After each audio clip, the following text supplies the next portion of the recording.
kasama po ang mga kapatid sa Iglesia ni Cristo, itong national interest na ipinaglalaban natin na panagutin sa pamamagitan ng impeachment Dinamay pa. si Sara Duterte doon sa kanyang nisispend ng pondo.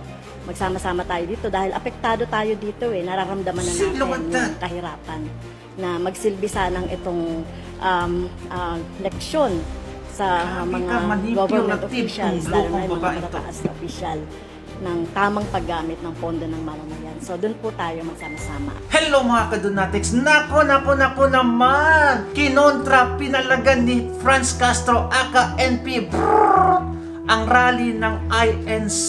Nagdemand pa na dapat lang hindi pagtakpan ng INC ang impeachable case sa si Sara Duterte. Nako naman! Hindi niya alam the sole purpose of the rally is to what? To support Sara Duterte at itigil na ang paninira sa Vice Presidente. Let's all unite! Yan talaga yung purpose ng rally na yan. Ay ang sinabi niya pa dito, dapat lang daw hindi pagtakpan yung ginawa ni Sara Duterte. Para talagang pinakawalan na lockdown to si Franz Castro ni BBM. Kasi nga, parehas sila. Anyway, let's watch the video. So, sana lang ay hindi ito yung katulad na sinasabi ko, no, na baka pagtatakip lang ito doon sa impeachment, no, kay Sara Duterte. Sana naman hindi pagtakpan nitong rally na ito yung impeachment na kung saan hinihingi ng bayan ang hustisya at ang katambal ng hustisya ay yung accountability ng sino mang opisyal, kahit na si Sara Duterte, accountability sa maling paggamit noong pondo ng bayan.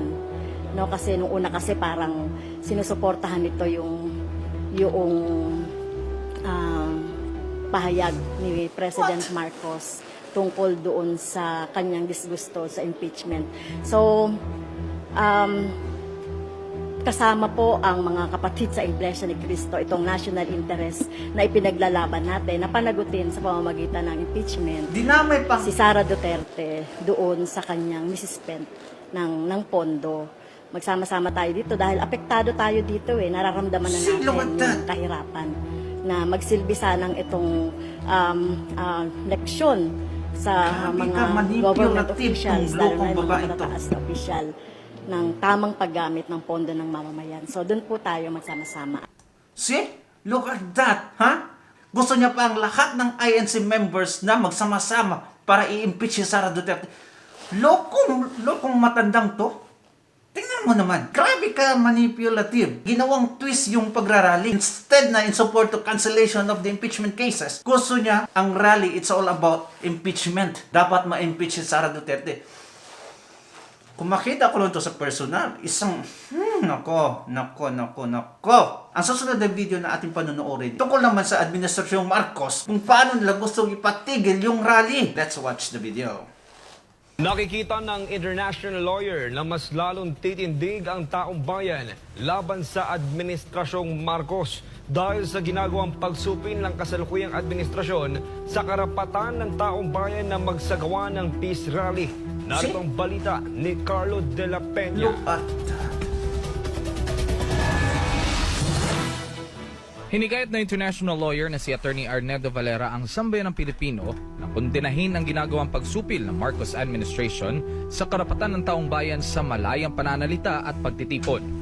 Kasunod ito na muling panggigipit sa Maisog Rally na nakatakdang gawin sa Dumaguete City sa Mayo 7. Matatandaan na una nang ginipit ang Maisog Peace Rally na idadao sana sa Bustos, Bulacan noong Abril. Ayon kay Attorney Valera, authoritarian at diktadoryal ruling ang ginagawang pagpapatahimik ng kasalukuyang administrasyon sa mamamayan. Dapat ang buong sambayanan talagang ikondina itong ganitong sitwasyon na hindi ito tendencies ng isang demokratikong bansa for the people and by the people. Hindi. Authoritarian ruling ito, dictatorial ruling ito. Dahil yung saligang batas natin ay binabaliwala, lalong-lalo na kung ang mga tinutukoy na mga nagpro-protest ay nag-express ng legitimate dissent na pagtutol sa mga polisiya ng Marcos administration sa isang mapayapang paraan.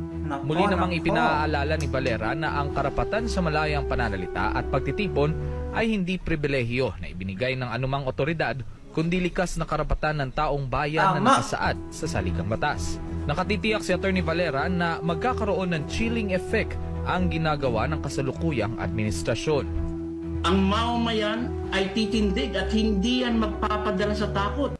Bagkus ay lalong yan iikting at lalong matitipon ang tinig ng sambayanan. No? Kaya itong ginagawa nila ngayon, magkakaroon yan ng chilling effect at babaliktad yan dahil lalong dadami at tuloy-tuloy ang pagkilos laban sa Marcos administration.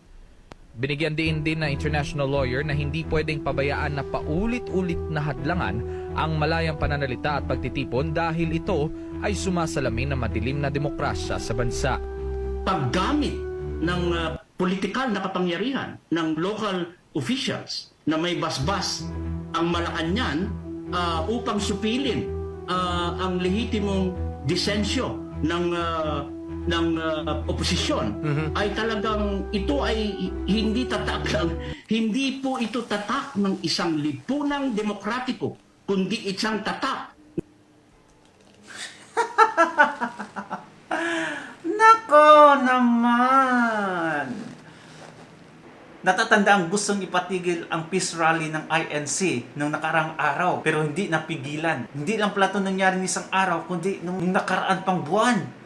Grabe! Tahimik lang. Di natin to alam. Hindi natin to alam kasi nga walang media ang nagka-cover nito. Of course, hindi ito pinapalabas sa TV kaya nga wala tayong alam nito. Pero buti na lang may mga magagandang loob ng mga channel na like SMNI, Net25 and those are reliable channel nagka-cover ng mga ganito. Ang ganitong klaseng pamamalakad, it has a sense of dictatorship. Trust me. I should say it's an authoritative kind of leadership. Grabe, no? Sobra na talaga. To be honest, fan na fan talaga ako kay Marcos Sr. Sinira ng anak niya ang imahe niya. Binigyan sila ng tsansa. The only chance, sinira niya pa. Mas pinatindi niya pa ang nagawa sa mga previous administrations. Grabe talaga to si BBM. Ay, nako. Kaya ito ang resulta ng kanyang administration ngayon. Tingnan natin yung video. Tila nga ikinakahiya na ng buong mundo ang Pilipinas at ang pamumuno ni BBM. Kamakailan nga ay itinanghal ang Manila na the most dangerous city sa buong Southeast Asia. Pangalawa ay Manila na naman, Actually, ang Ninoy Aquino International in the Airport world. na tinanghal na the world's most delayed airports. Naku po, paano tayo pupuntahan Manila ng mga is turista? Kung ganyan the delayed riskiest airports city in the natin, world. narin na rin ang pagkukumpara kung paano rin responde ang ating mga pangulo ng bansa. Paano nila nabigyan ng solusyon pagdating sa kalamidad at sakuna. Makikita ng bagyong Yolanda na Ninoy Aquino, mahigit 6,000 ang namatay at mahigit 1,000 ang nawawala. Nitong nagdaang bagyong Christine kay BBM, ang nasawi ay 146, 91 ang injured at 3 ang missing. Noong bagyong Rolly kay dating Pangulong Duterte, 20 ang nasawi, 3 lamang ang missing. Ano ang pinagkaiba?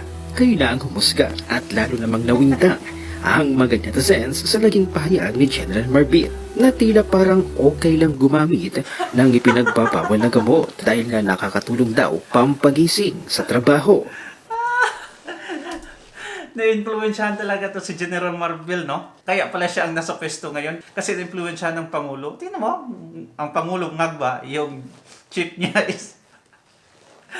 Ay, nako. Sino ang matinong pulis na nagsasabi na okay lang magdodroga? First time in my life na may nagsasabi na ganyan. What's worse is coming from the general pa talaga. Anong klaseng administration to? Nakakaya. Ay, nako! Stop it!